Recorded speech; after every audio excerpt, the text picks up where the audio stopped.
If you have ever crossed the Niger Bridge at sunset and heard someone whisper, "Buy your sweet banana," keep driving. Because in Anambra, they say a girl was buried alive beneath a mansion, and at golden hour, her voice still drifts through the corridor. "Buy your sweet banana, sweet Cameroon banana." If you are from Anambra State, you must have heard of this story. Tell me under the comment section. She was the pride of her widowed mother, the girl who could sell 100 bunches before the moon rose. But tonight, the air felt thick, humid in a way that made the hair on her arms stand. Up near a quiet side street leading away from the market rose the gleaming white Mercedes. Beside it, a man in a flowing white agbada leaned against the gate. This was Chief Okeke, a man whose wealth was as sudden as a summer storm and just as loud. "Nenny," he called, his voice smooth like oil. "Come, I want to buy everything on your head. My guests are hungry." Ada's heart leaped. An empty tray meant she could go home early. She followed him past the heavy iron gates of a mansion still under construction, a massive, sprawling skeleton of concrete and ambition. Inside, the house smelt of wet cement and something metallic. The workers were gone. The silence was absolute. "Drop the tray here," Chief Okeke said, pointing to a deep rectangular trench in the center of what would be the grand living room. As her dad bent her knees to lower the heavy load, the shadows in the corner moved. 2 men stepped out. Before she could scream, a heavy hand clamped over her mouth. The banana stumbled, bruising against the grey concrete. "The goddess demands a pure seed for the world to grow," a Debia herbalist whispered, emerging from the gloom with a collar brush.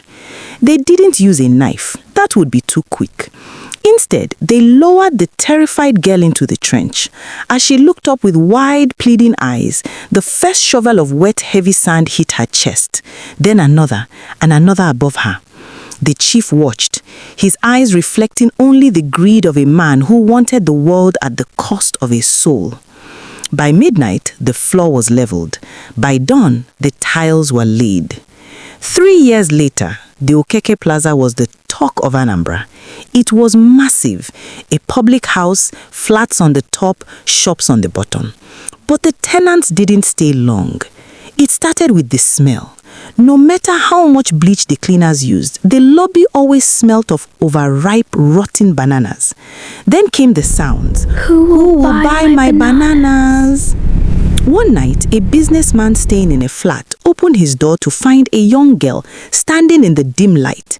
She wore a torn flower dress and her skin was grey with the dust of the earth. On her head was a tray of bananas, but they weren't yellow. They were dripping with thick, dark blood that puddled on the expensive marble floor. When he screamed, she didn't run. She simply tilted her head and offered him a bunch. "My change, sir.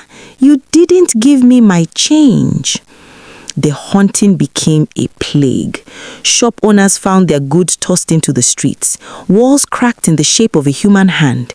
Chief Okeke, once the king of the social club, began to lose his mind. He claimed he could see yellow peels everywhere, on his bed, in his food, under his feet. He was found one morning in the center of the grand living room, the very spot where the foundation had been poured. He was dead, his mouth stuffed full of sand and rotted banana skins. Today, the building stands as a hollow shell near the Niger Bridge. The paint is peeling, the windows are like blind eyes. Locals point at it and walk faster.